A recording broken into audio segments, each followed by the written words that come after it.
Hello. Class में आइए। Link भेजे तो हैं। हम्म। तो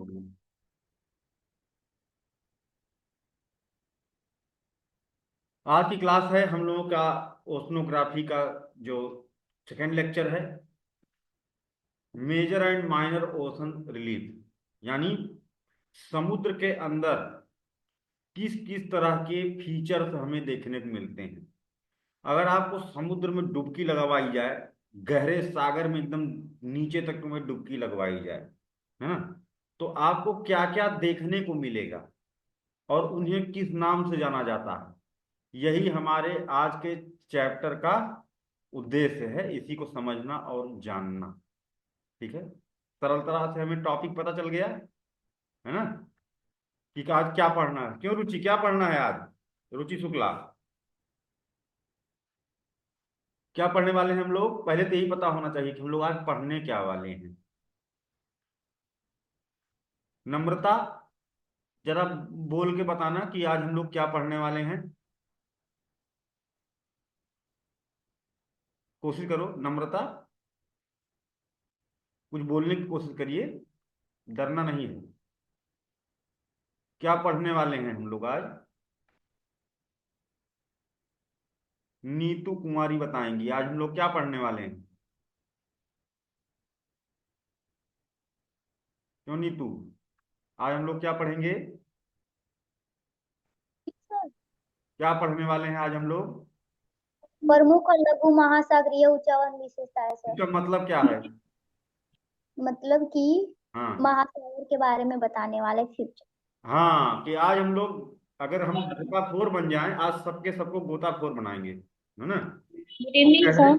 गहरे गहरे महासागर में डुबकी लगवाएंगे। Good evening sir. Good evening Anjali, आज तो तुम आ गई, है ना। तो हम लोगों को आज यही चैप्टर पढ़ना है। महासागर के अंदर छलांग लगाने के लिए तैयार हो जाइए। उसके लिए हम सबसे पहले आपको एक दिखाते हैं एनिमेशन, है ना।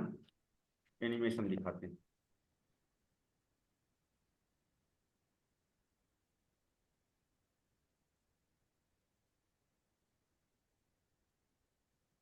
ये देखिए, ये महासागर का एक कॉन्टिनेंट कहलाता है, जहां पर ये स्थलखंड है, जहां पर हम लोग बैठे हुए हैं, है ना। वो महाद्वीप यानी कॉन्टिनेंट कहलाता है। फिर वहीं से नीचे की तरफ देखिए ढाल दिखाई दे रही है समुद्र में। गहराई पर जब हम जाने सकते, इसे कहते हैं, जो ढाल ऐसे जा रही है उसे कहते हैं कॉन्टिनेंटल फ्लो।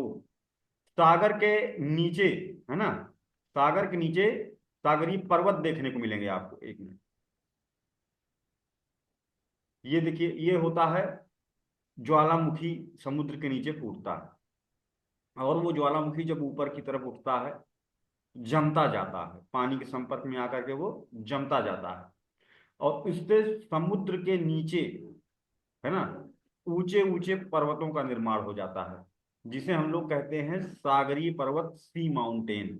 ठीक है। ये नीचे का जो मैदान है, समुद्र के नीचे का मैदान, उसे कहते हैं नीतल मैदान। बहुत ही बारीक बारीक इस पर अवसाद का डिपोजिशन होता है ना। एकदम नीचे समुद्र की एकदम तली जिसे हम कहते हैं, उसे कहते हैं नीतल मैदान। इंग्लिश में कहते हैं एबिसल प्लेन। ठीक है। ये मिड ओशनिक रिज है, बहुत ज्यादा इंपॉर्टेंट। ये मिड ओशनिक रिजेस का निर्माण होता है जब प्लेट बाउंड्री फट करके दूर जाना शुरू करती है। ठीक है, तब इनका मिड ओशनिक रिजेस का निर्माण होता है।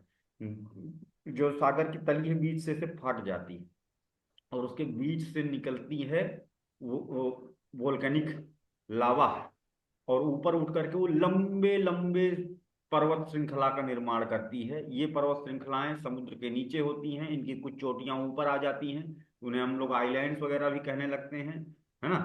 इन्हें कहते हैं मिड ओशनिक रिजेस। कभी कभी ये ज्यादा ऊपर आ जाती हैं तो नहीं दिख रही होती हैं समुद्र के नीचे, तो जो टकराने के खतरा रहता, जो परिवहन के लिए जो जहाजें पानी की चलती हैं, है ना, तो उनको भी रिस्क हो जाता है।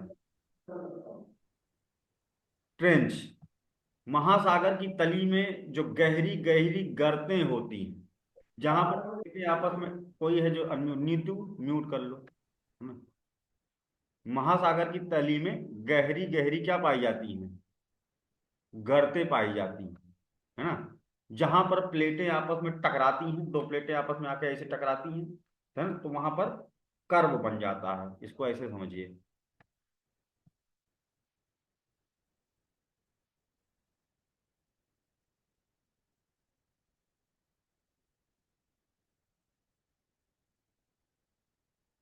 एक प्लेट ये है और ये दूसरी प्लेट है, और ये प्लेट आकर के, कौन बच्चा है, तो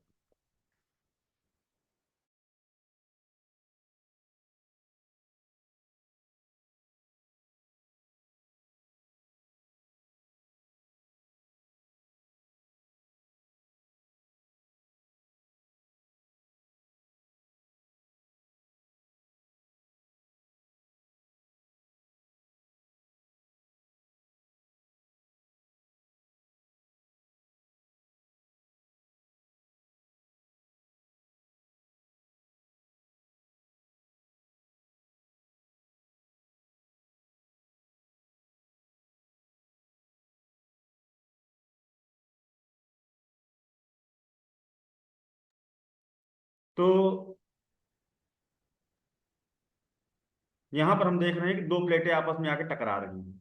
तो जो एक प्लेट होगी स्थल खंड वाली प्लेट होगी, मान लो कि ये वाली जो प्लेट है वो स्थल खंड वाली प्लेट है, ये वाली।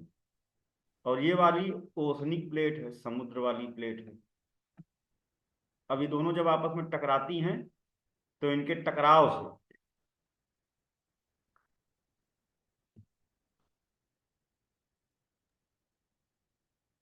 ऐसे, है ना, तो इन दोनों के टकराने से एक साइड में तो बन जाएंगे फोल्डेड माउंटेन, है ना, वलित पर्वतों का निर्माण हो जाएगा। इधर धीरे धीरे धीरे धीरे ये ऐसे उठता जाएगा, फोल्डेड माउंटेन बन जाएगा, ठीक है।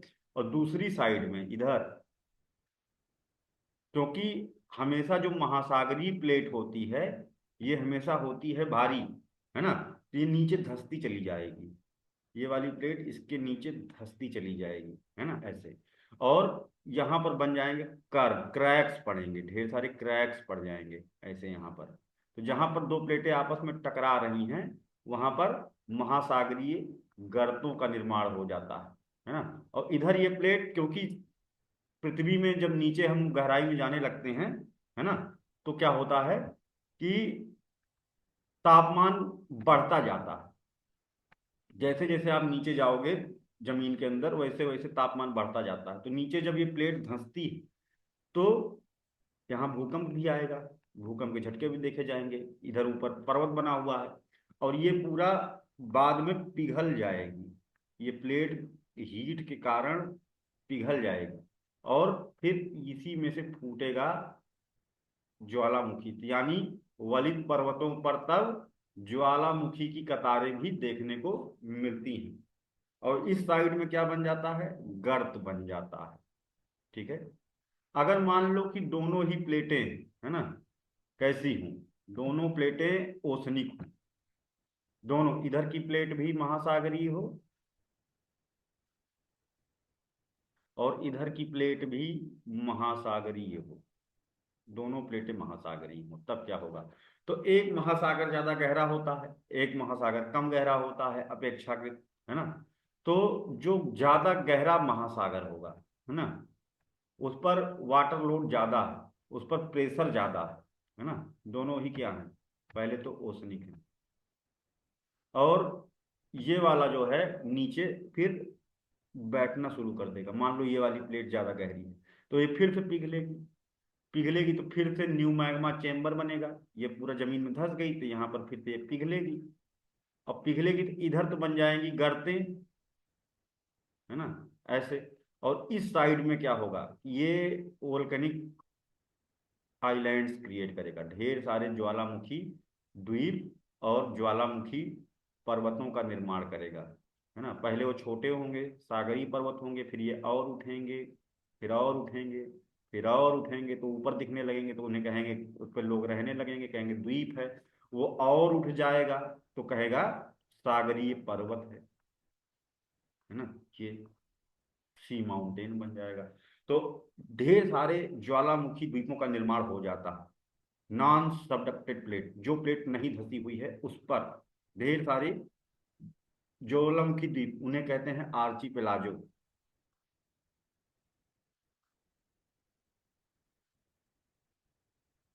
कहा जाता है। ठीक है, समुद्र द्वीप। और इधर साइड में कुछ नहीं, इधर गर्त बनी हुई, अपनी गर्त ही रहेगी, है ना, गहरी गहरी गर्तें। अब ये बताइए कि संसार की सबसे गहरी गर्त कौन सी है? कौन बताएगा? संसार की सूर्यनगर। हम्म मरियाना ट्रेंच कहाँ पर है? प्रशांत महासागर में, है ना। Yes sir.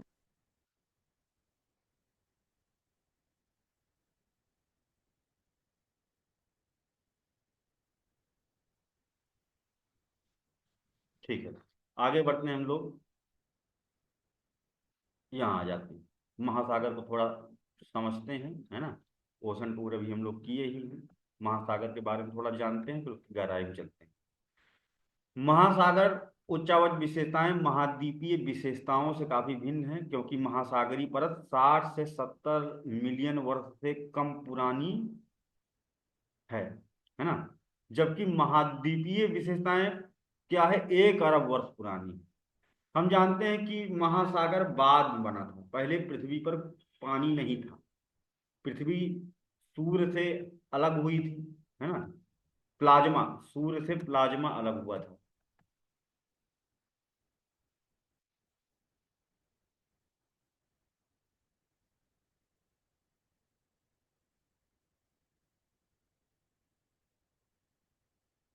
और फिर धीरे धीरे वो ठंडा हुआ, है ना, जिससे कि उसी प्लाज्मा से पृथ्वी का निर्माण हुआ था। तो पृथ्वी पर शुरू में भाई आग से अलग हुई है, सूर्य से अलग हुई है ना, प्लाज्मा के सॉलिडिफिकेशन से बनी है। तो पानी नहीं पाया जाता था। कौन बता सकता है कि पृथ्वी पर पानी कैसे आया?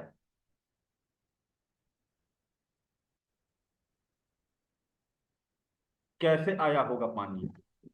सर मून से। मून से पानी आया? मून में पानी कहाँ से आया फिर? मून से पानी? सर जो थिया कहते हैं धूमकेतु था उससे। हाँ, राइट आंसर, बहुत अच्छा उदित, है ना। पृथ्वी पर पानी नहीं था, पृथ्वी एक ठोस गोला, तब पृथ्वी को कहा जाता था, तब पृथ्वी पर जीवन नहीं था, जिया। है ना। तब पृथ्वी कहलाती थी जिया, है ना।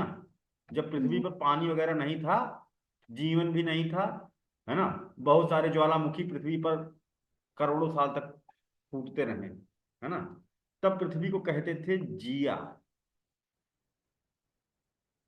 Formation of ocean on earth हम लोग समझ रहे हैं, जिया। इसीलिए इसका भूगोल को क्या कहते हैं, जियोग्राफी, जिया शब्द से बना हुआ है ना।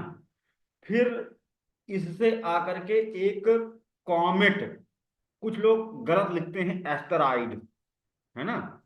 एस्टेरॉइड मार्स के टुकड़े होते हैं, उनमें पानी नहीं होता है ना। कॉमेट की एक पेटी पाई जाती है जहां पर ऑल्ट क्लाउड हमारे सोलर सिस्टम के सबसे बाहर के एरिया में पाए जाते हैं धूमकेतु, जिनको तुम लोग कहते हो पुच्छल तारा, है ना। कभी देखो तुम लोग अपने जीवन में पुच्छल तारा अपनी आंखों से, उसकी पूंछ निकली रहती, लाइट जैसे टार्च की रोशनी, है ना। वो कभी कभार ग्रहों पर जाकर के गिर जाता है। डायनासोरों का भी अंत हो गया था ऐसे ही, ठीक है। बड़ा भयंकर विस्फोट होता है, बड़े बड़े धूमकेतु होते हैं और ये पृथ्वी से टकराते हैं, घोर विनाश करते हैं। लेकिन यहाँ पर तो क्रिएशन हो रहा है, जब विनाश होता है तो निर्माण भी होता है ना। तो यहाँ पर आकर के एक बड़ा सा कॉमेट जिसका नाम था थिया आकर के टकराया था, जिया से थिया टकराया, इसके परखच्चे उड़ गए, बड़ा सा मटेरियल पृथ्वी से बाहर निकल गया, है ना। और वो उतनी दूर तक जा पाएगा जहां पर कि जो धक्का पड़ा है ना, और गुरुत्वाकर्षण पृथ्वी का उसको अपनी तरफ नीचे की तरफ अंदर की तरफ खींच भी रहा है ना, तो ये गोल गोल चक्कर काटने लगेगा पृथ्वी का। क्योंकि जो धक्का प्रघात बल लगा है थिया के द्वारा, वो कैसे काम करने लगेगा, एज अपकेंद्री बल, बाहर की ओर लगने वाला बल। और जो पृथ्वी का गुरुत्वाकर्षण है वो अंदर की ओर लगने वाला बल, जिसे कहते हैं अभिकेंद्री बल की तरह काम करने लगता है। तो इस तरह से ना ये बाहर जा पाएगा ना ही अंदर गिर पाएगा, और ये गोल गोल चक्कर काटने लगेगा। धीरे धीरे इसका शेप भी गोल होता जाएगा, है ना। और इस तरह से फॉर्मेशन ऑफ मून, इस तरह से चंद्रमा की उत्पत्ति हुई थी। ठीक है, मून का फॉर्मेशन, चंद्रमा ऐसे आए थे। थिया का क्या हुआ फिर, जो थिया आया था, कॉमेट। कॉमेट में भरा होता है जमा हुआ पानी। कॉमेट का मतलब होता है सैंडी आइस स्टोन, है ना, यानी कि जमा हुआ पानी। ये एक्स्ट्रा सेलेस्टियल ऑब्जेक्ट आप इसको समझ सकते हैं, क्योंकि सूर्य में तो भाई नहीं होता ना पानी, तो पानी कहाँ से आता है, कॉमेट से आता है। फिर ये आकर के जब टकराया तो बड़ा विशाल गड्ढा बनाएगा, और उस गड्ढे में, है ना, ये थिया एडजस्ट हो जाएगा, है ना। अब ये जहां से आया था वहां सूर्य की किरणें तो नहीं पहुंचती थी, लेकिन यहां पर सूर्य की किरणें पहुंचती हैं। तो इस तरह से ये पिघल जाएगा, और पृथ्वी पर एक विशाल महासागर की उत्पत्ति होती है। और एक विशाल महाद्वीप जो बचा रहता है उसे कहते हैं पैंजिया। और एक विशाल महासागर जो बना था उसको क्या नाम कहते थे, कौन बताएगा। पैंथलासा। एक ही महासागर था पूरी पृथ्वी पर, है ना। पैंथलासा। हाँ, जिसका नाम था पैंथलासा। फिर प्लेटों के टकराव के कारण, प्लेटों के विघटन के कारण नए नए नए नए सागर और महासागर बने। ये था पहला ओशन, है ना। पैंथलासा का अवशेष आज भी जीवित है। कौन सा, पैसिफिक ओशन, यानी प्रशांत महासागर। प्रशांत महासागर पैंथलासा का अवशेष है। ठीक है, क्लियर हो गया कि महासागर कैसे बने। कोई ऐसा छात्र है जिसको ये ना पता हो कि कैसे बना, तो पूछ सकता है। हेलो। सरस्वती जी, क्लियर हो गया। नहीं सर, मैं जुड़ नहीं पाई थी सर, नहीं जुड़ रहा था, अभी जुड़ा है थोड़ी देर अच्छा, पहले। देखिए पृथ्वी पर पहले पानी नहीं था, जी। और एक कॉमेट जिसका नाम था थिया, वो आकर के पृथ्वी पर टकराया और बड़ा सा मटेरियल गड्ढा बना के बाहर कर दिया। वो जो मटेरियल था ग्रेविटी से ट्रैप होकर के पृथ्वी का चक्कर काटने लगा, तो चंद्रमा बना। और वो थिया जो आकर के विशाल गड्ढे में भर गया था, पिघल गया, क्योंकि यहाँ सूर्य की रोशनी है। कॉमेट का मतलब होता है सैंडी आइस स्टोन, यानी कॉमेट बना होता है जमे हुए पानी का, है ना। तो यहाँ पर तो सूर्य की रोशनी है, और सूर्य की रोशनी ने, हीट ने उसको पिघला दिया, और इस तरह से एक बड़ा सा महासागर बना जिसे पैंथलासा कहते हैं। तो पहला ओशन इस तरह से बना। फिर जब प्लेटें टूटी, इधर उधर गई, तो बीच में जो जगह भरी रह खाली रहती थी उसमें आके पानी भर जाता था पैंथलासा का। तो इस तरह से नए सागर और महासागर बनते थे। पहला सागर कौन सा बना था, कौन बताएगा। फर्स्ट सी, महासागर नहीं सागर। पहला सागर कौन सा था। तैतीस सागर सर। तेथिस सागर था। बहुत बढ़िया उदित, तुम मेहनत कर रहा है ना, गुड। एक बार में तुम्हारा सिलेक्शन होगा, ऐसे पढ़ते रहोगे तो आ जाते हैं। तो यहां पर यही बात थी, महासागर यानी कि नए हैं, जमीन से बहुत कम उम्र के। ठीक है, और कितने पुराने हैं, लगभग 60 से 70 मिलियन साल पहले के। हाँ, 1 मिलियन में 10 लाख होता है। ठीक है, कितना पानी संजोए हुए हैं महासागर, सभी लोग जानते हैं, 71% वाटर। पूरी पृथ्वी का 71% भाग जो है ये कवर करते हैं। अब महासागर कौन कौन से हैं प्रमुख, वो तो हम लोग पिछली क्लास में देखे थे। महासागर के बहुत सारे फायदे हैं, है ना। तो अगर हम थोड़ा सा तुम ही लोगों से डिस्कस कराएं कि महासागर से हमें क्या क्या फायदे हैं, है ना। विजिता, आप जरा बताइए कि महासागर से हमें क्या फायदा है। कोई एक फायदा तुम बताओ, फिर बाकी दूसरे से पूछेंगे।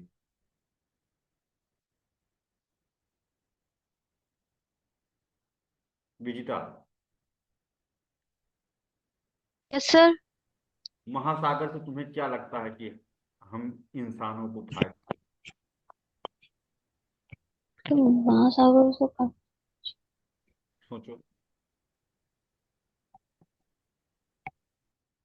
महासागर से क्या कोई लाभ वाभ है यस सर। क्या?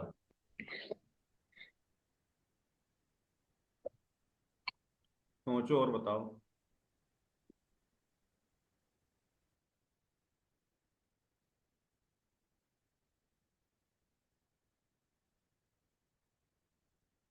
सरस्वती जी आप बताइए।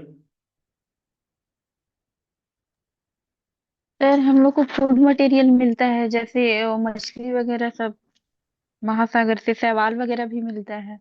हम्म, तो उससे एक इकोसिस्टम टाइप का निर्माण होता है ना, बायोडायवर्सिटी के लिए भी यूजफुल रहता है। बहुत अच्छा। एक तो महासागर सबसे संतुलित, सबसे स्थिर जैव विविधता, मतलब कि महासागर के जो जीव प्रजातियां हैं, है ना, वो बहुत ज्यादा पुरानी है ना। और बहुत तरह की जैव विविधता महासागर के अंदर पाई जाती है, जीव जंतु पाए जाते हैं। कोरल रीफ जिसे कहते हैं, प्रवाल भित्ति, महासागरों का सदाबहार वन कहा जाता है, ये आया हुआ प्रश्न भी है। ठीक है, मछली है ना, मूंगा है। और क्या क्या पाया जाता है भाई जीव जंतु में? सागरीय जीव जंतु जो भी हैं, है ना, बहुत सारे होते हैं वो, जो कि भोजन के तौर पर भी प्रयुक्त होते हैं। सी फूड, है ना, मछली हो गई, ठीक है, स्तनधारी सरीसृप। नमक प्राप्त होता है महासागरों से, हमें नमक प्राप्त होता है, आयोडीन प्राप्त होता है, बहुत सारे मिनरल्स मिलते हैं। एक होता है मैग्नीज नोड्यूल, प्रधान स्रोत होता है तली में। इसमें क्या होता है इसको जाने रहिए। मैग्नीज नोड्यूल सागर में जीव जंतुओं के दांत, हड्डी इत्यादि होती हैं। उसके ऊपर ज्वालामुखी से निकले हुए लावा की परत चढ़ना शुरू हो जाती है। तो लेयर बाई लेयर अलग अलग तरह के खनिजों की परत चढ़ी रहती है, और बीच में रहता है दांत हो गया जानवर का, कोई कंकड़ पत्थर हो गया जिसे कहते हैं नाभिक नोड्यूल, है ना। और एक गोल की गेंद के बराबर या उससे भी बड़े हो सकते हैं। 10 मिलियन ईयर्स में 1 सेंटीमीटर की लेयर चढ़ती है, ठीक है, 1 सेंटीमीटर की लेयर चढ़ती है। तो एक तो ये खनिज के प्रधान स्रोत हैं, क्योंकि इसमें निकिल होता है, मैग्नीशियम होता है, आयरन होता है ना, मैग्नीज होता है इसमें, बहुत तरह के खनिज की लेयर मिलती है। तो इस खनिजों का बहुत प्रधान स्रोत हो गया ये, समुद्र में से प्राप्त होता है जो। दूसरा, इससे हमें पता चलता है कि पृथ्वी पर पहले कौन कौन से प्रकार के जीव जंतु पाए जाते थे। जैसे दांत मिला, तो पता कर लेंगे कि ये किस परिवार का है जंतु। दांत से उसका जबड़ा बनाया जा सकता है कंप्यूटर पे, और जबड़े से उसका शरीर बनाया जा सकता है। तो इस तरह से हमें ये भी पता चल जाएगा कि इतना साल पहले जितनी लेयर चढ़ी है उतना पुराना कर लो, है ना। और इससे ये पता चल जाएगा कि ये कितना ज्यादा पुराना है, ठीक है। पैलियो क्लाइमेटिक डेटा और पूरा जीवाश्म के बारे में, जीव जंतु के बारे में हमें जानकारी भी मिलती है इनसे, मैग्नीज नोड्यूल से। बहुत इंपॉर्टेंट है। हमारा भारत देश हिंद महासागर में, है ना, मैग्नीज नोड्यूल की खोज कर रहा है ना। डीप ओशन मिशन ये योजना है जो चल रही है।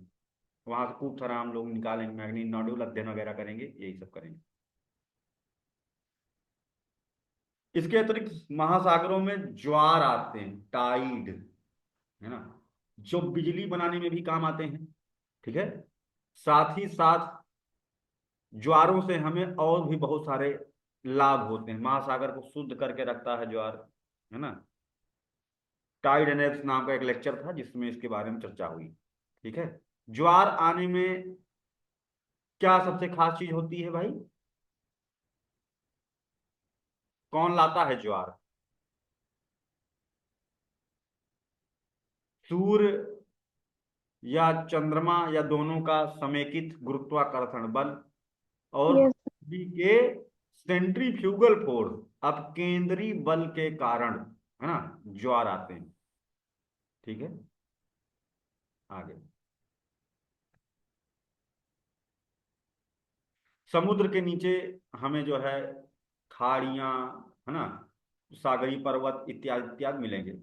समुद्र की जो औसत गहराई 3.5 किलोमीटर औसत, तो नापने के लिए जो मात्रक होता है, क्या कहते हैं उसे? फैदम कहा जाता है। ठीक है, समुद्र की गहराई फैदम में नापी जाती है। आते हैं और नीचे, ये सर देखिए। इसी को फेरोमीटर बोलते हैं क्या? फैदम का मतलब होता है कि समुद्र की गहराई कितना फैदम है। एक फैदम में 6 फीट होता है। ठीक है, तो समुद्र की गहराई को नापने के लिए कौन सा मात्रक का इस्तेमाल करते हैं? ठीक है, एसएस, फैदम। हाँ, एसएससी में पूछा गया प्रश्न भी रहा है ये, है ना, फैदम कहते हैं।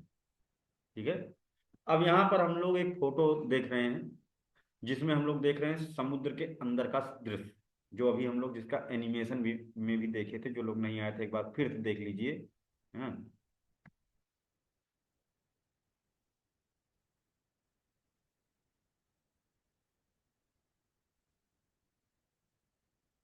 ये देखिए, ये कॉन्टिनेंट हो गया, महाद्वीप हो गया।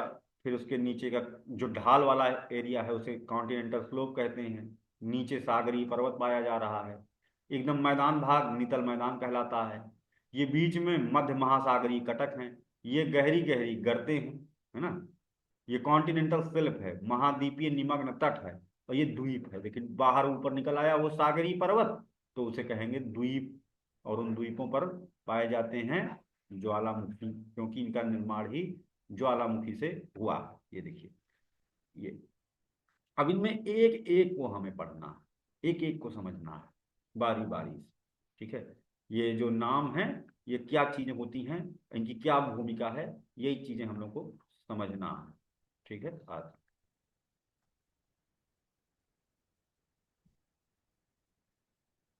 समुद्र के तल को 4 प्रमुख भागों में बांटा गया है, जिसमें पहला है, ठीक है, कॉन्टिनेंटल स्लोप।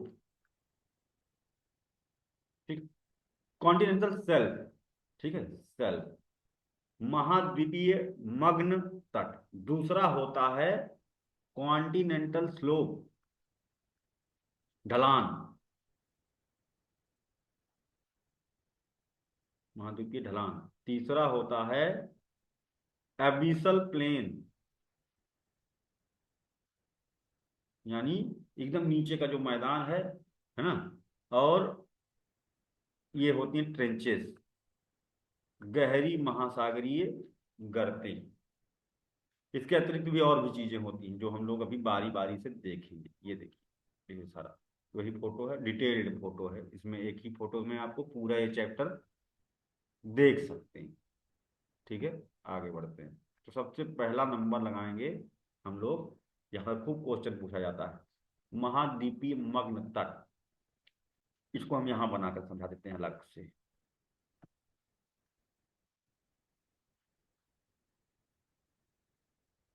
जैसे महाद्वीप खत्म हो रहा है कहीं पर, तो महाद्वीप का आगे बढ़ता हुआ भाग पानी में, है ना, उसे ही कहा जाता है कॉन्टिनेंटल शेल्फ। ठीक है, बहुत हल्की ढाल होती है।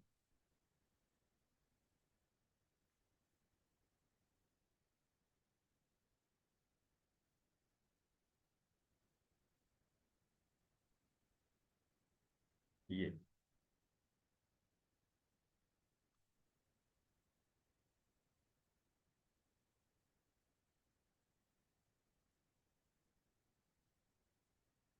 लगभग 1 डिग्री, है ना, इससे भी कम, पता ही नहीं चलेगा कि ऐसे चले जा रहे हो, चले जा रहे हो, चले जा रहे हो, फिर पानी में पैर पड़ जाएगा अंदर, है ना। तो ये वाला जो पार्ट है, ये यहां से लेके यहां तक का, है ना, इसे कहते हैं कॉन्टिनेंटल शेल्फ।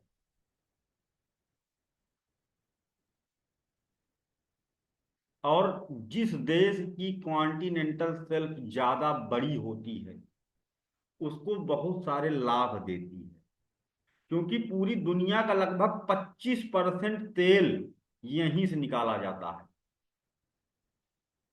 ठीक है, पेट्रोल डीजल, 25% तेल का भंडार विश्व में इन्हीं कॉन्टिनेंटल शेल्फ में पाया जाता है।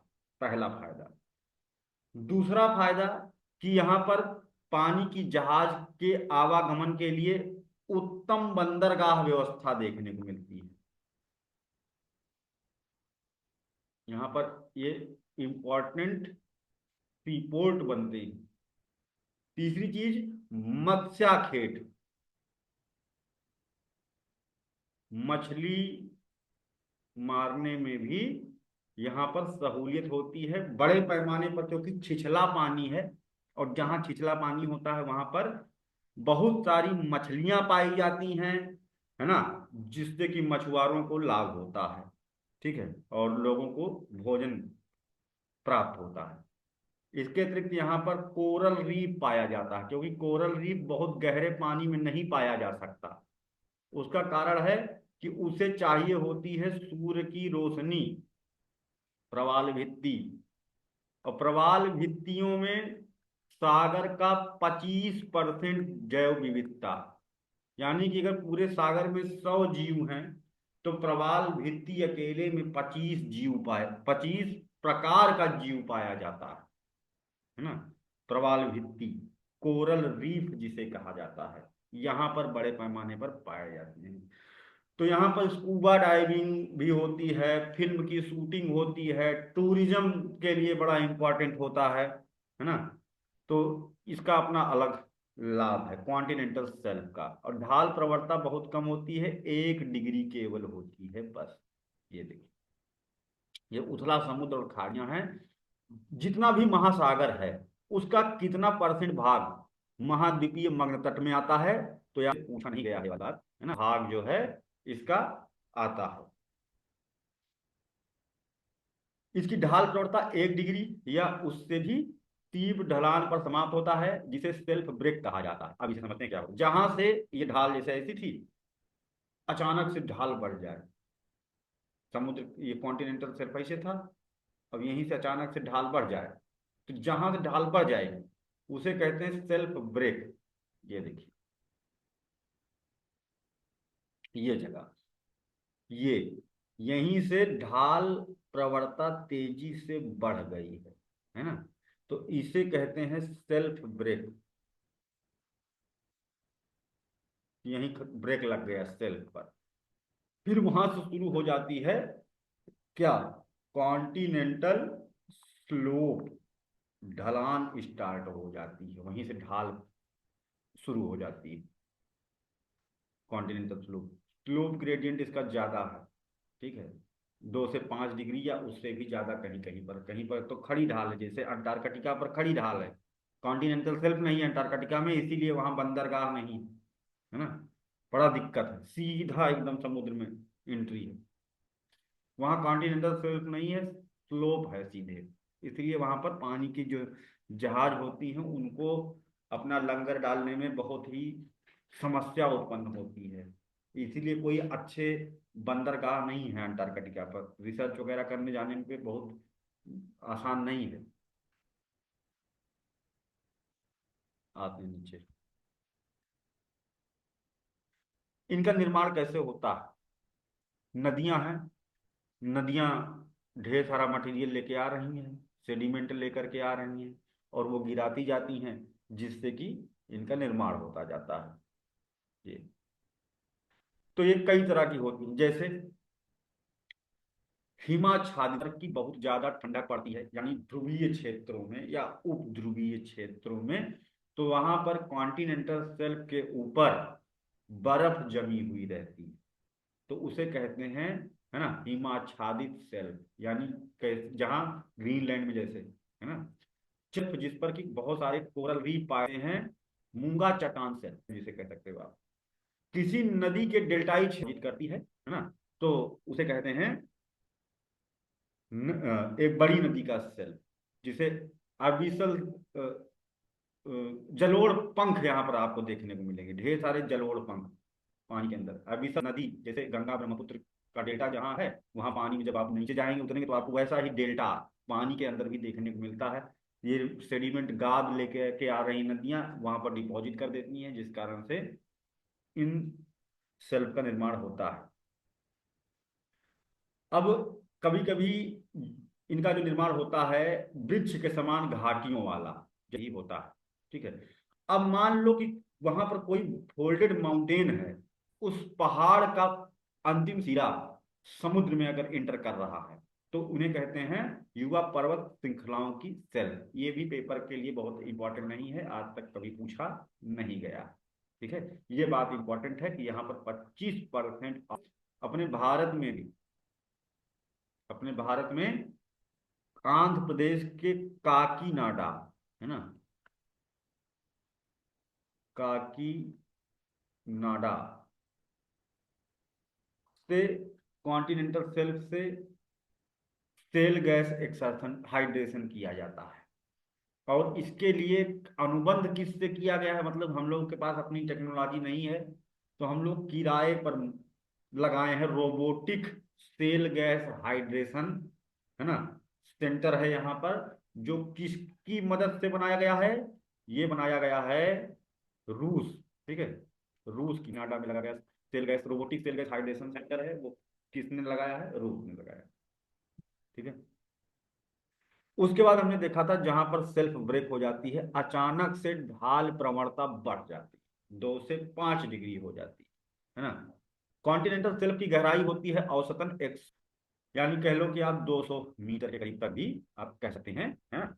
यहाँ पर उसी के बाद शुरू हो जाती है कॉन्टिनेंटल स्लोप, और ये गहराई 180 से, यानी जहां पर सेल्फ ब्रेक होती है उसी के नीचे से लेकर के एकदम तली तक जाएगी ये कॉन्टिनेंटल स्लोप, लगभग जो औसत गहराई मानी जाती है 3500 से 3600 मीटर, वहां तक ये कॉन्टिनेंटल स्लोप जाती है, ठीक है। और उसके एकदम जहां खत्म होती है वहां पर महाद्वीपीय उत्थान यानी कॉन्टिनेंटल राइज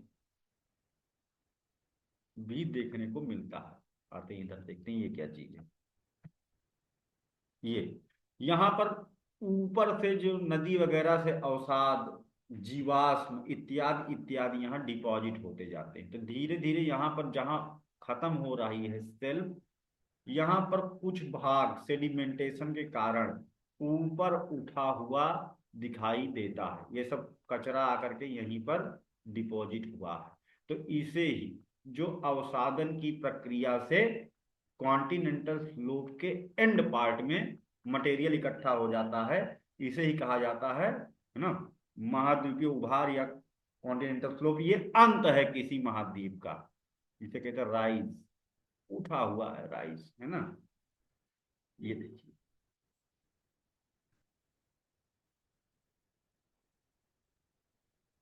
इस जगह पर बनेगा ये, है ना, ये यहाँ, ये देखिए राइज, ये है कॉन्टिनेंटल सेल्फ, ये कॉन्टिनेंटल स्लोप, फिर यहाँ पर ढेर सारा अवसादन के कारण कॉन्टिनेंटल राइज देखने को मिल रहा है। उसके बाद ये समुद्र का निचला वाला जो भाग है, नितल मैदान,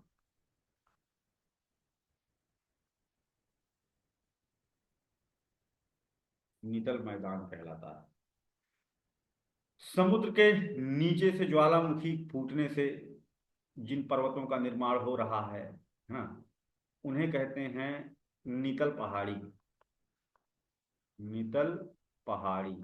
और अगर ये नितल पहाड़ी, ये वाली है नितल पहाड़ी, पानी के नीचे है, और उठी और उठी और ऊपर उठ करके समुद्र का सीना चीरते हुए जब ये ऊपर आ जाती है, तो इसे कहा जाता है सागरीय पर्वत जो कि द्वीपों में भी तब्दील हो जाता है। ये सागरीय पर्वत है जिस पर लोग रहने लगते हैं, आइलैंड की तरह ये दिखाई देता है। अब एक और चीज, पेपर में कई बार पूछा गया है, गुयाट क्या होता है? गुयाट ये चबूतरे नुमा सागरीय पर्वत की मुंडी उड़ गई हो। देखते हैं कैसे।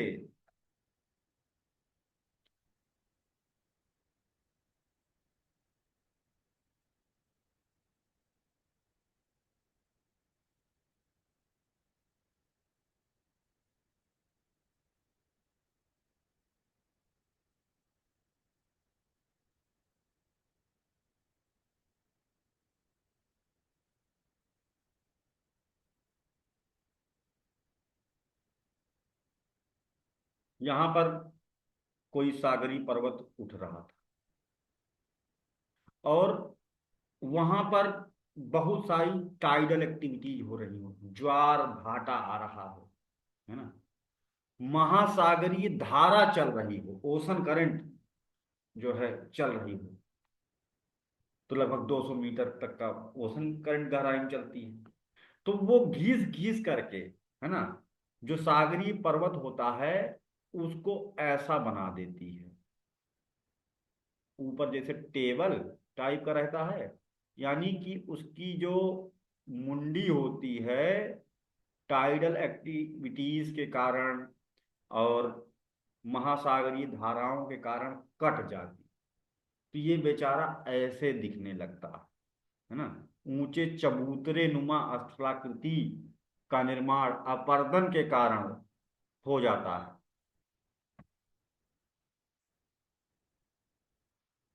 ऐसे तो इन्हें कहा जाता है गुयाट।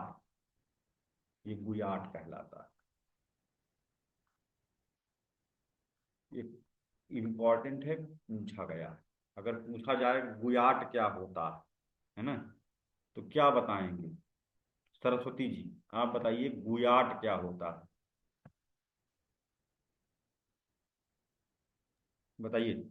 अपर्दन के कारण बनी हुई एक विशेष आकृति को गुयाट बोलते हैं। वो हाँ बिल्कुल सही है। विशेष आकृति क्या है? कैसी होती है वो विशेष आकृति, किस तरह दिखती है? वो एक टेबल के जैसे दिखती है सर। हाँ, टेबल के जैसे दिखती है ना।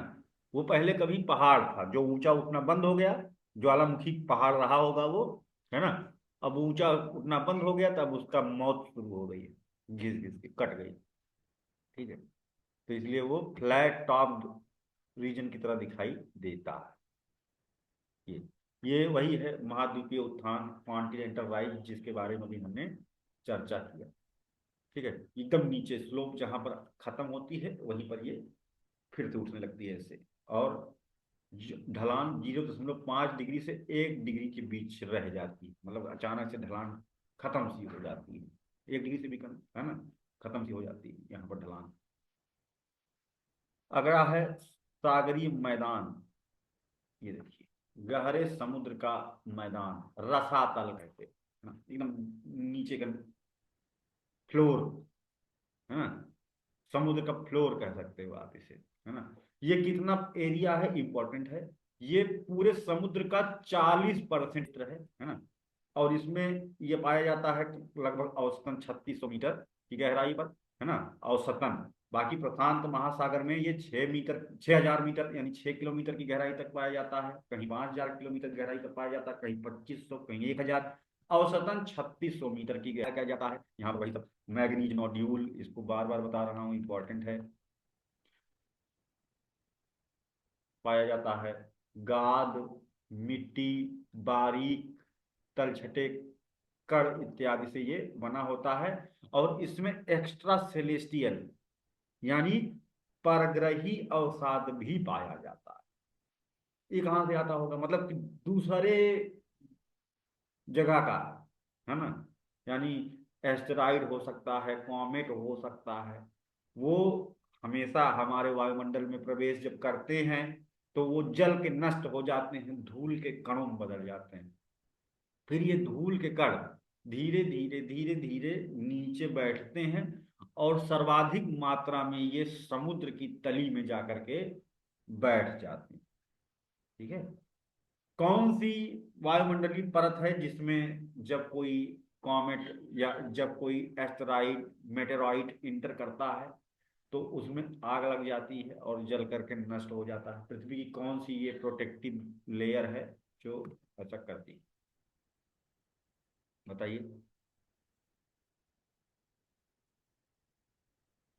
निशा तुम बताओगी। पृथ्वी की कौन सी परत है जो प्रोटेक्शन दे रही है?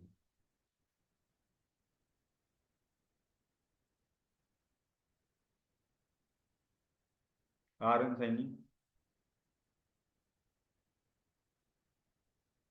बताओ भाई।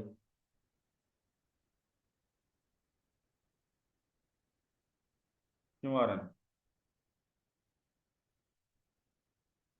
किसी को नहीं मालूम?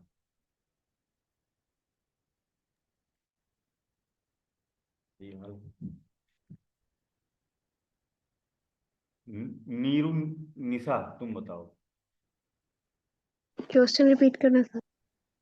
क्वेश्चन है कौन सी परत है जो पृथ्वी की रक्षा करती है परग्रही पिंडों से? उनमें आग लग जाती है तो आपको टूटता हुआ तारा के रूप में दिखाई देता है।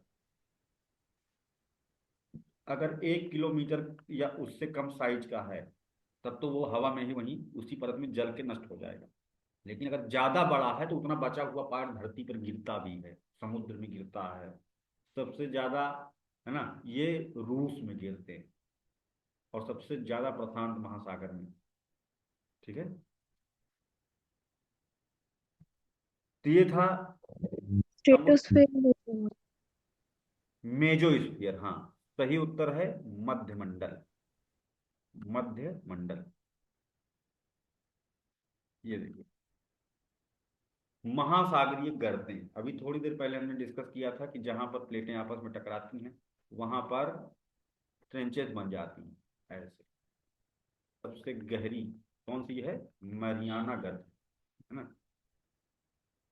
ये प्लेट टेक्टोनिक, अभी हमने बताया ना, प्लेटों के टकराव के कारण ही बनती है, होना जरूरी है।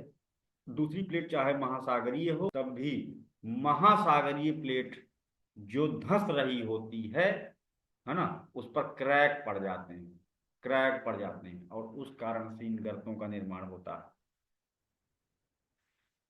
संसार की सबसे गहरी गर्त है मैरियाना गर्त। जिसके सबसे गहरे पॉइंट का नाम कौन बताएगा?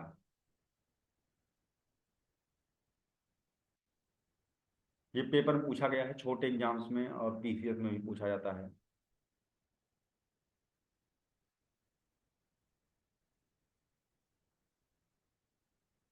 बताइए भाई, क्या नाम है? चैलेंजर। हाँ, मैरियाना गर्त का जो सबसे गहरा वाला पॉइंट होगा उसका नाम है चैलेंजर डीप। चैलेंजर डीप गहराई पर पाया जाता है, ये प्रशांत महासागर में है, मैरियाना द्वीप से लगा हुआ। 11,034 मीटर। इसके पहले 11,011 मीटर तक भी खोजा गया था लेकिन इसकी गहराई और मिल गई, है ना। बढ़ती जा रही है क्योंकि अभी अभी भी प्लेट टेक्टोनिक एक्टिविटीज यहाँ पर चल रही हैं। ठीक है। जो भी ये गहरी जगह होते हैं इन्हें कहते हैं हाइडल जोन। याद रखना, बड़ा इंपॉर्टेंट है। किसी गर्त का सबसे गहरा पॉइंट है। और यहाँ पर बहुत सारी यूनिक स्पीसीजेज भी पाई जाती हैं। यूनिक बैक्टीरिया की, ऐसे बैक्टीरिया पाए जाते हैं जो थर्मो बैक्टीरिया होते हैं। मतलब यहाँ सूर्य की रोशनी तो पहुंचती नहीं है लेकिन जो इनर हीट होती है, पृथ्वी के नीचे की अंदर की जो ऊष्मा होती है उसके कारण हाइडल जोन का निर्माण होता है। सनलाइट नहीं होती है यहाँ पर। ठीक है। हाइडल पेलेजिक जोन भी पूरा नाम है, इसको कहते हैं। ठीक है।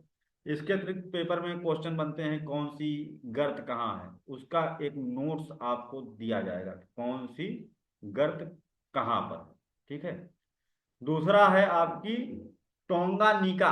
या टैंगानिका है, टोंगा, सॉरी टैंगानिका तो झील है, टोंगा झील है, ये भी प्रशांत महासागर में है, पैसिफिक ओशन में है ना। इसका सबसे गहरा बिंदु, है ना, टोंगा का सबसे गहरा बिंदु है horizon deep. Horizon deep hydel zone है टोंगा का। और अपोलो फेल हो गया, वो अपोलो 13 इसी गर्त में आकर के गिरा था टोंगा में। कभी कभी इस तरह से भी क्वेश्चन बना देते हैं, ठीक है। फिर मिंदनाओ गर्त है ना, पेरुचिले ट्रेंच है, बहुत सारी गर्तें हैं, वो लिस्ट में आपको आपको याद रखना होगा। कम से कम 10 गर्तें आपको याद रखना होगा। इसका पूरा नाम है कार्माडेक टोंगा, कार्माडेक टोंगा। हालांकि ये सब छोटे एग्जाम्स में कौन सी गर्त कहाँ क्वेश्चन पूछे जाते हैं, आजकल बड़े एडवांस क्वेश्चन बनते हैं, ऐसे बच्चों वाले क्वेश्चन अब नहीं बनते हैं, ठीक है। कि होराइजन डीप और ये सब बहुत पूछ चुका है, बहुत ज्यादा पूछ चुका है, अब थोड़ा एडवांस क्वेश्चन ही पूछता है, ठीक है। आगे आ जाते, अटलांटिक महासागर की, है ना, सबसे गहरी ट्रेंच कौन सी है? प्रशांत महासागर की तो दुनिया में भी है ना, सबसे गहरी मैरियाना है, फिर टोंगा है ना। अगर पूछा जाए कि deepest part of the Atlantic ocean तो क्या होगा? अटलांटिक महासागर का सबसे गहरी गर्त कौन सी है? तो आप याद रखना, प्यूरेटो रिको, प्यूरेटो रिको ट्रेंच, ये अटलांटिक महासागर की सबसे गहरी है। और अगर पूछा जाए हिंद महासागर की, तो हिंद महासागर की सबसे गहरी जो गर्त है वो है जावा, जावा गर्त सबसे गहरी। तो अगर मान लो एक तरफ डीपेस्ट पॉइंट, एक तरफ ओशन दे दे, कौन से महासागर की सबसे गहरी कौन सी है, तो वहां के लिए ये इंपॉर्टेंट है, ठीक है। इसका सबसे गहरा पॉइंट प्यूरेटो रिको ट्रेंच का बहुत इंपॉर्टेंट है कि इसका जो हाइडल जोन है, सबसे नीचे वाला पार्ट है, उसका क्या नाम है? उसका नाम है मिलवाकी डीप, मिलवाकी डीप।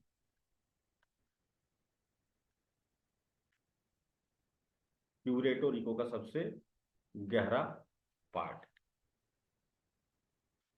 तो एक ये क्वेश्चन बन सकता है, ये तो यूपीएससी भी पूछ सकता है कि एक तरफ ट्रेंचेस दे दे, दूसरी तरफ उनका हैडल जोन दे दे, सबसे गहरा वाला पॉइंट दे दे, है ना। प्यूरेटो रिको में हुआ था ट्रेंच सॉकर। विश्व युद्ध के समय ये हुआ कि 25 दिसंबर को, क्योंकि विश्व युद्ध चल रहा, तो उन लोगों ने कहा कि भाई आज युद्ध नहीं करा जाएगा, खेला जाएगा।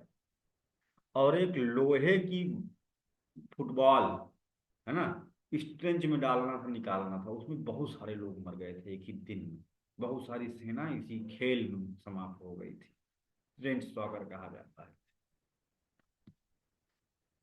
आ जाते हैं और नीचे,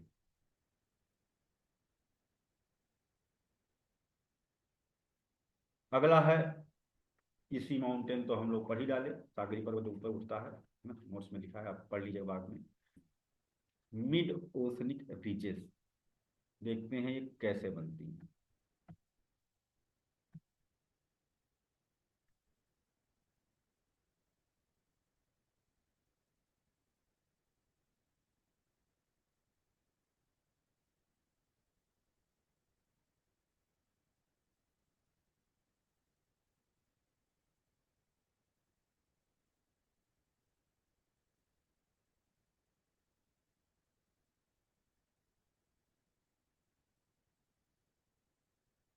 नीचे से आ रही होती है एकदम गहराई से, है ना, पिघला हुआ मैग्मा आ रहा होता है जमीन के एकदम 2900 किलोमीटर की गहराई से।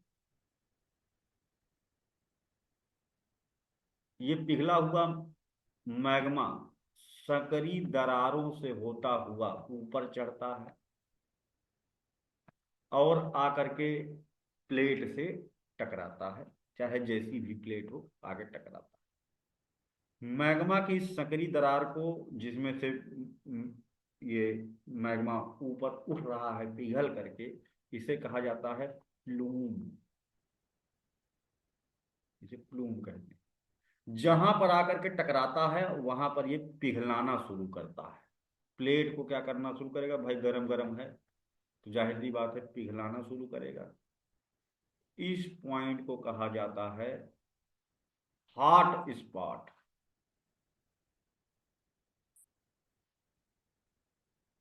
अब ये पिघला डालेगा, पिघला करके फिर ये ऊपर निकलना शुरू करेगा और ऊपर ये पानी के संपर्क में आ जाएगा।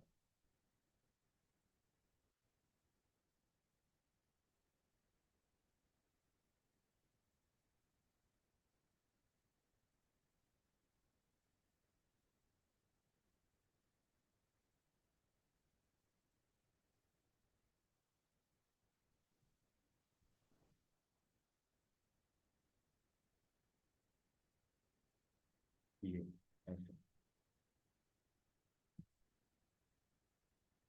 अब ये पानी के संपर्क में आ जाएगा, धीरे धीरे धीरे धीरे जमता जाएगा और समुद्र के नीचे लंबे लंबे पर्वत श्रृंखलाओं में तब्दील हो जाएगा, जो खाड़ी ढाल वाले पर्वत होंगे, है ना, कुल्हाड़े की तरह। इससे खड़ी ढाल वाले पहाड़ लंबे से, है ना, ये प्लूम से निकले हुए मैग्मा के जमने के कारण है। और यहाँ पर बहुत स्लो रेट से होता है इनका फॉर्मेशन, जैसे जैसे प्लेट मूव करती है। अब ये क्या है, प्लेट एक तरफ इधर भागेगी एक तरफ इधर भागेगी, कन्वेक्शन करंट के कारण, संवहन धाराओं के कारण। तो ये प्लेट एक दूसरे से दूर भागेंगी, यानी कि यहाँ पर पाया जाएगा डाइवर्जेंट प्लेट बाउंड्री, अपसारी प्लेट सीमांत पाया जाएगा। प्लेटें एक दूसरे से दूर भाग रही। अगर प्लेटें एक दूसरे के करीब आ रही तो उसे कहा जाता है अभिसारी, लेकिन यहाँ पर हो रहा है अपसरण। और इस एक्टिविटी को कहते हैं हॉट स्पॉट ज्वालामुखी। हॉट स्पॉट ज्वालामुखी से ही महासागरों के बीचों बीच लंबी लंबी ज्वालामुखी के जमने के कारण बनने वाली पर्वत श्रृंखलाएं बनती हैं, एकदम महासागर के बीच वाले पार्ट में, है ना। तो इस कारण से इन्हें कहा जाता है मध्य महासागरीय कटक। संसार की, पहले तो ये बताइए कि इतनी बात समझ में आई कि नहीं आई? कोई ऐसा है जिसको कैसे ये बना नहीं समझ में आया हो?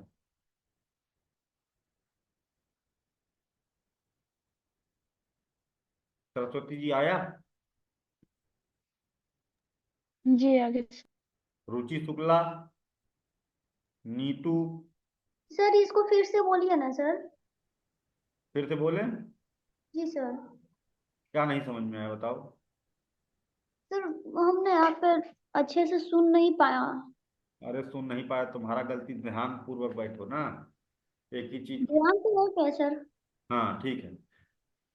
अब इतना पूरा गाथा, इसीलिए कहते हैं कंसंट्रेशन के साथ क्लास में बैठो, है ना, दिमाग खोल के एकदम।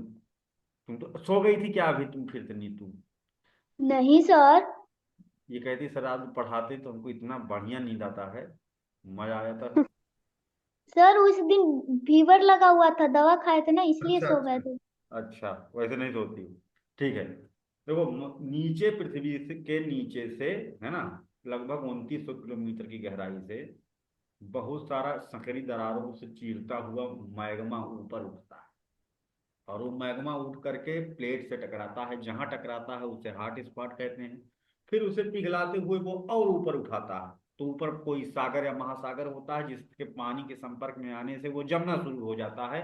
और इस तरह से लंबी लंबी पर्वत श्रृंखलाओं का निर्माण हो जाता है जमने के कारण, जिसे मध्य महासागरीय कटक कहते हैं। लगभग सभी महासागरों में ये प्लेट टेक्टोनिक, कैसी प्लेट है यहाँ पर, डाइवर्जेंट, अपसारी प्लेट सीमांतों पर, है ना, ये क्या कहेंगे इसे, अपसारी प्लेट सीमांतों पर मध्य महासागरीय कटकों का निर्माण होता है। ठीक है, प्लेट टेक्टोनिक वाला लेक्चर 2-3 बार सुन लेना सब लोग, तो ये पूरी फॉर्मेशन की प्रक्रिया वहां पर भी आपको फिर से देखने को मिल जाएगी। जी लगभग सर। सभी महासागरों में है। और लेकिन दुनिया की सबसे लंबी, है ना, जो कटक है, वहां से क्वेश्चन भी बना है, कहाँ है, अटलांटिक महासागर में, है ना, एस शेप में है।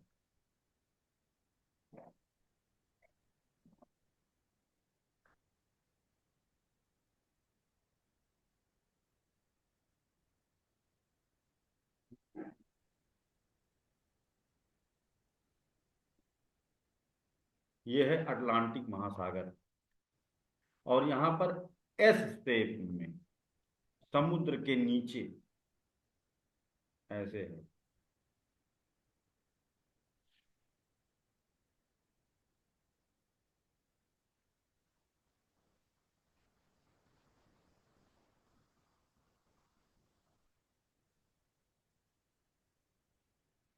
ये ऐसे है, समुद्र के बीचों बीच नीचे।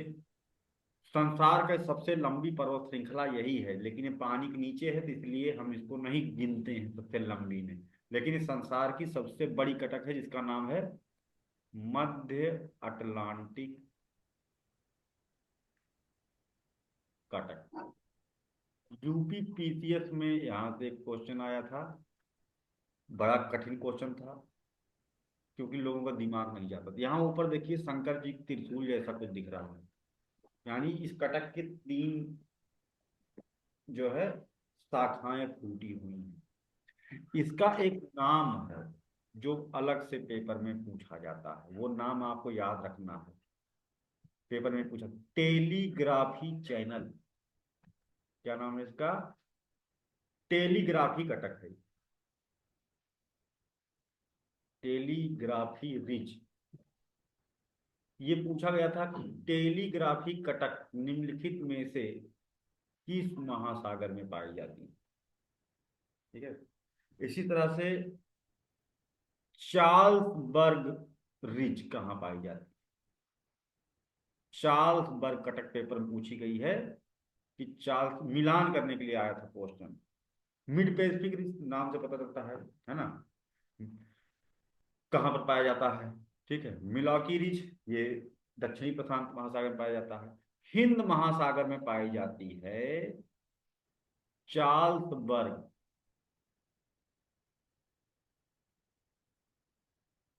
कटक। ये 2 आपको याद रखने हैं, क्योंकि इसमें होती कंफ्यूजन, बाकी में सब में उनका वही नाम है। ठीक है, क्लियर हो गया। चार्ल्सबर्ग कटक हिंद महासागर, और टेलीग्राफी कटक ये उत्तरी अटलांटिक महासागर। ये कौन सा पार्ट है, ये उत्तरी अटलांटिक महासागर है। तो उत्तरी अटलांटिक महासागर, मान लो ऑप्शन में अटलांटिक महासागर की जगह उत्तरी अटलांटिक और दक्षिणी अटलांटिक हो, है ना, तो उसके लिए आगे बढ़ो। क्लियर हो गया बात कि नहीं, यहां तक किसी को कोई डाउट, कोई किसी को कुछ यहां तक डाउट? चलिए आगे बढ़ो। सबमरीन कैनयन, जमीन देखो यहाँ धंस सी गई है, पनडुब्बी घाटी इसे कहते हैं, पानी में डूबी हुई घाटी। कॉन्टिनेंटल शेल्फ जहां बीच में अचानक से धंस जाती है। ठीक है, ऐसा क्यों हो सकता है? जाहिर सी बात है, भूकंपीय गतिविधियों यानी कि प्लेटों के आपस में टकराने के कारण यहाँ पर जमीन फट जाती है, नीचे धंस जाती है और पानी से दबा हुआ है ना। लोग यहाँ पर पनडुब्बी भी लगाते हैं, यहाँ पर रिसर्च करने भी जाते हैं, ठीक है, स्कूबा डाइविंग करते हैं। और इसका सबसे बेस्ट एग्जाम्पल है पनडुब्बी घाटी का, हडसन की पनडुब्बी घाटी। ये कहाँ है? हडसन की खाड़ी कहाँ है?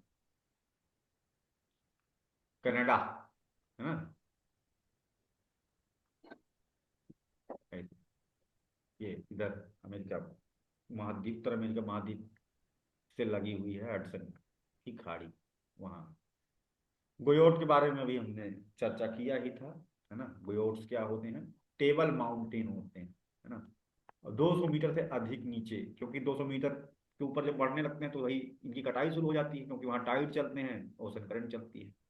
सबसे ज्यादा गोयोट कौन से महासागर में? तो हर चीज सबसे ज्यादा प्रशांत महासागर में होती है, इसको आप याद रखिएगा। हर चीज सबसे ज्यादा ट्रेंचेस, सबसे ज्यादा कटक, है ना, ये सब के सब सबसे ज्यादा प्रशांत महासागर में देखने को मिलते हैं। भूकंप भी सबसे ज्यादा वहीं आता है, ज्वालामुखी भी सबसे ज्यादा वहीं फूटता है।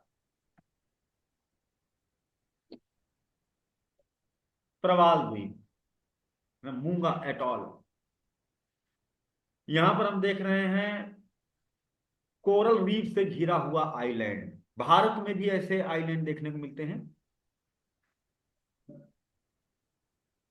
क्यों? कौन से? कहाँ पे? भारत का कौन सा आइलैंड है जो प्रवाल भित्तियों से बना है?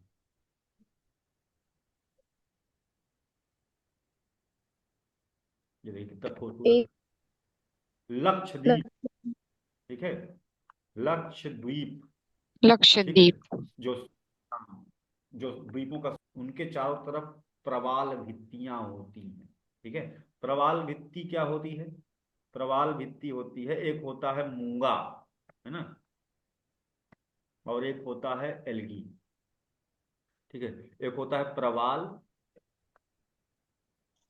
और उससे जुड़ा होता है शैवाल, ठीक है। कौन सी वैरायटी का? जू, सॉरी, जू एक्सेंथले, जू एक्सेंथले प्रजाति का शैवाल, तो इसे मूंगा होता है ना, और उसमें होता है शैवाल।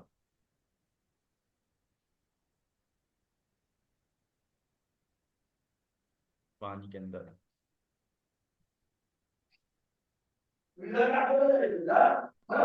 म्यूट रखो। तो प्रवाल क्या करता है?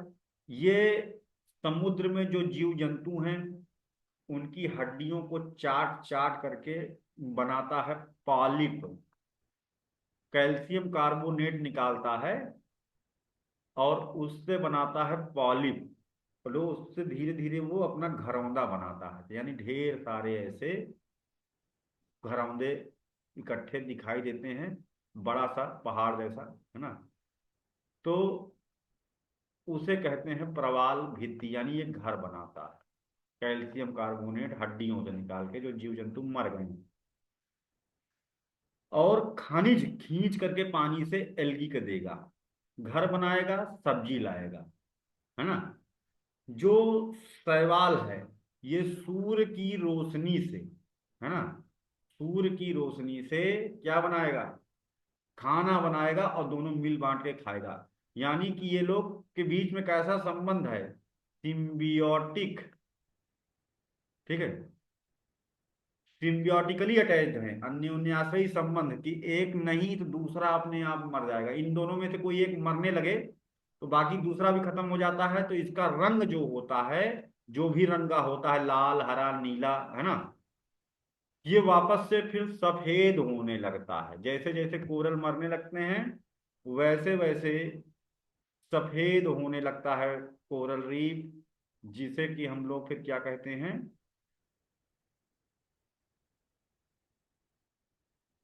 प्रवाल विरंजन कहा जाता है, ठीक है। कोरल ब्लीचिंग कहा जाता है, प्रवाल विरंजन कहा जाता है,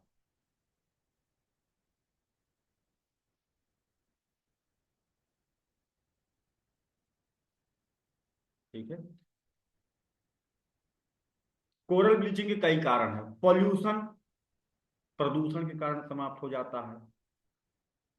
global warming, acid rain, ozone hole, जिससे कि अल्ट्रावायलेट पड़ने लगती है, ओवर हीटिंग हो जाती है उससे, पानी की, उससे ये कोरल खत्म हो जाते हैं। साथ ही गंदगी में नहीं रह पाते हैं ये, इनको खारा पानी चाहिए, है ना, और साफ पानी चाहिए, सोलर रेडिएशन चाहिए। तो जहां पर सूर्य की किरण नहीं पहुंचेगी वो भी समाप्त हो जाएंगे जिस गहराई पर, इसीलिए 200 मीटर से ऊपर पाए जाते हैं ये गहराई में। इन्हें रेन फॉरेस्ट ऑफ द सी कहा जाता है, सागरों का सदाबहार वन कहा जाता है। यूपी पीसीएस में डायरेक्ट ही ये क्वेश्चन पूछा गया था, महासागरों का सदाबहार वन किसे कहा जाता है। ठीक है, ये तीन तरह से कहीं पर पाए जा सकते हैं। ठीक है, एक होता है, यहाँ पर देखिए तीन तरह से ये पाए जाएंगे, एक होता है फ्रिंजिंग रीफ, एक होता है बैरियर रीफ, और एक होता है एटॉल। ये है, ये एटॉल है। ठीक है, ये एटॉल जो अभी हम देख, बड़ा खूबसूरत नज़ारा होता है, बहुत ही सुंदर दिखाई देते हैं ये। ठीक है, फ्रिंजिंग, बैरियर और एटॉल, तीन तरीके के ये होते हैं। इनका हम डिजाइन बना दे रहे हैं तो पता चल जाएगा कि कैसे कैसे होते हैं।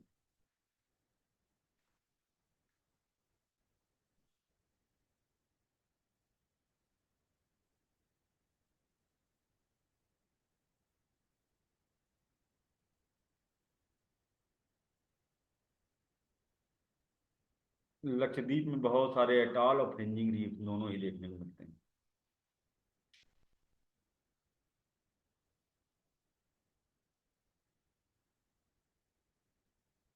ये एक सागरीय पर्वत है, ये दूसरा सागरीय पर्वत है, और ये तीसरा सागरीय पर्वत है, या द्वीप कह लो, है ना। अब इसी से लगा हुआ कोरल रीफ एकदम कोस्ट से टच कर रहा हो, है ना,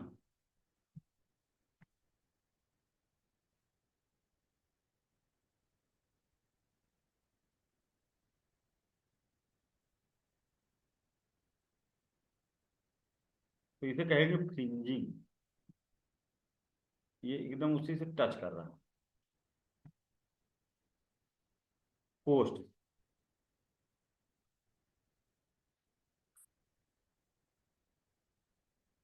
और अगर बीच में गैप हो तो लगून पाया जाएगा, टच ना कर रहा हो, बीच में पानी भरा हो, फिर आइलैंड हो, तो इसे कहते हैं बैरियर।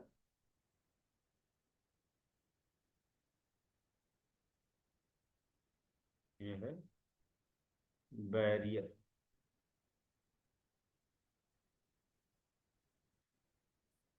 और डूब गया हो पहाड़, है ना, वहां पहाड़ दिख ही नहीं रहा हो, केवल ऐसे पानी बीच में पूरा खाली हो, और जो पहाड़ था वो नीचे धंस गया है ना, और किनारे किनारे किनारे किनारे गोल गोल ये देखने को मिलता है, तो इसे कहते हैं एटॉल। ठीक है, एटॉल कहा जाता है। ये देखिए,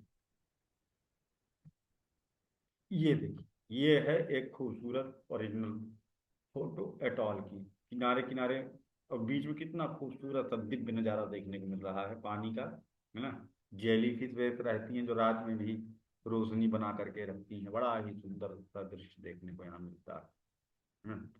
प्रवाल द्वीप एटॉल कहते हैं, है ना, लक्षद्वीप में देखने मिलता है। इसके अतिरिक्त संसार की सबसे बड़ी किसी जीव के द्वारा बनाई गई संरचना वो प्रवाल भित्ति ही है। कहाँ की, उसका नाम है क्वींसलैंड द्वीप में, क्वींसलैंड द्वीप में ऑस्ट्रेलिया में है great barrier reef, barrier variety की है। ठीक है, ग्रेट बैरियर रीफ जिसे कहा जाता है ना। दूसरा है राजा अम्फट, पूछा जाइए कहाँ है राजा अम्फट। ठीक है, ये है इंडोनेशिया में। ये दूसरा सबसे बड़ा, संसार की दूसरी सबसे राजा अम्फट द्वीप में पाया जाता है। इसी तरह से फ्लोरिडा में भी प्रवाल भित्तियां पाई जाती हैं। तो ये था कोरल रीफ और इनके प्रकार। इंपॉर्टेंट कोरल रीफ बहुत ज्यादा, ठीक है। तो किसी मतलब नहीं। लास्ट लास्ट है लगून किसे कहा जाता है ना। जैसे मान लो एक तट है, ये कोई कोस्ट है, ये स्थलखंड है, उसका कोस्ट है, और यहाँ पर कोई कोरल रीफ वगैरह है, बैरियर वाली कोरल रीफ मान लो ये यहाँ, या कोई कटक है निकल आई है जमीन से, और इनके बीच में पानी, फिर यहाँ समुद्र, है ना। तो इसे कहते हैं लगून। बहुत खूबसूरत होते हैं ये, और चारों तरफ से अगर लॉक हो जाए ये कोरल रीफ से, बीच में समुद्र का पानी इसमें भरा है, तो इसे कहते हैं लगून झील। बड़ी खूबसूरत झीलें होती हैं, जैसे उड़ीसा में है, कौन सी झील है भाई, लगून लेक है, कौन सी, चिल्का, है ना, चिल्का झील। ठीक है, तो यहां से आज हम लोगों ने समाप्त कर डाला प्रमुख महासागरीय उच्चावच। कल से हम लोग पढ़ेंगे महासागरीय ताप वितरण, टेम्परेचर डिस्ट्रीब्यूशन ऑफ ओशन। बढ़िया चैप्टर है, कल हम लोग इस चैप्टर को पढ़ेंगे। अब किसी को कुछ पूछना हो तो पूछ सकता है।